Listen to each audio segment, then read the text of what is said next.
তৃণমূল প্রার্থী তালিকা প্রকাশ করার পর থেকে একাধিক বিদায়ী বিধায়ক প্রকাশ্যে দলের বিরুদ্ধে মুখ খুলেছেন। গোষ্ঠীদ্বন্দ্বের কাঁটা এখনও পুরোপুরি উপড়ে ফেলা যায়নি। সোমবার নারায়ণগড়ের নির্বাচনী সভা থেকে তা নিয়েই মুখ খুললেন তৃণমূল সুপ্রিমো মমতা বন্দ্যোপাধ্যায়।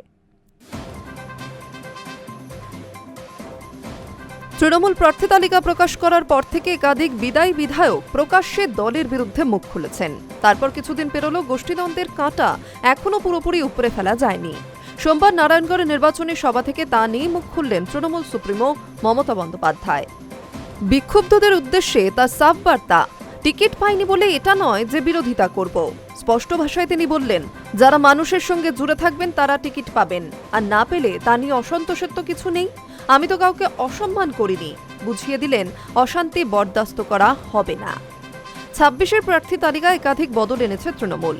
৭৪ জন বিদায়ী বিধায়ক ও ৪ মন্ত্রীকে এবার টিকিট দেয়নি দল। সকলে না হলেও তাদের মধ্যে বেশ কয়েকজন প্রকাশ্যে অভিমান প্রকাশ করেছেন।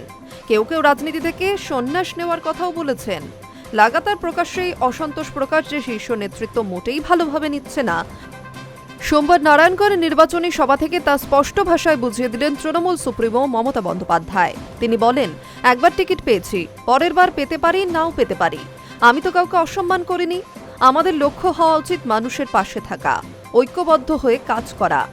এরপরে কড়া সুরে তিনি বলেন, টিকিট পাইনি বলে এটা নয় যে বিরোধিতা করব। এটা করলে মানুষ পছন্দ করে না। সম্মানের সঙ্গে সকলকে বলছি, ঐক্যবদ্ধ হয়ে কাজ করুন, মানুষের সঙ্গে থাকতে হবে। উল্লেখ্য, নওদা সভা থেকে বিক্ষুব্ধদের কড়া বার্তা দিয়েছিলেন তৃণমূলের সর্বভারতীয় সাধারণ সম্পাদক অভিষেক বন্দ্যোপাধ্যায়ও। বলেছিলেন, দলকে চাপে রাখতে কেউ যদি মনে করেন বিশৃঙ্খলা করবেন, তাহলে দল কিন্তু ক্ষমা দেবে না। তার বিরুদ্ধে শাস্তিমূলক ব্যবস্থা নেওয়া হবে। এবার কার্যত সেই বার্তাই দিলেন দলনেত্রী।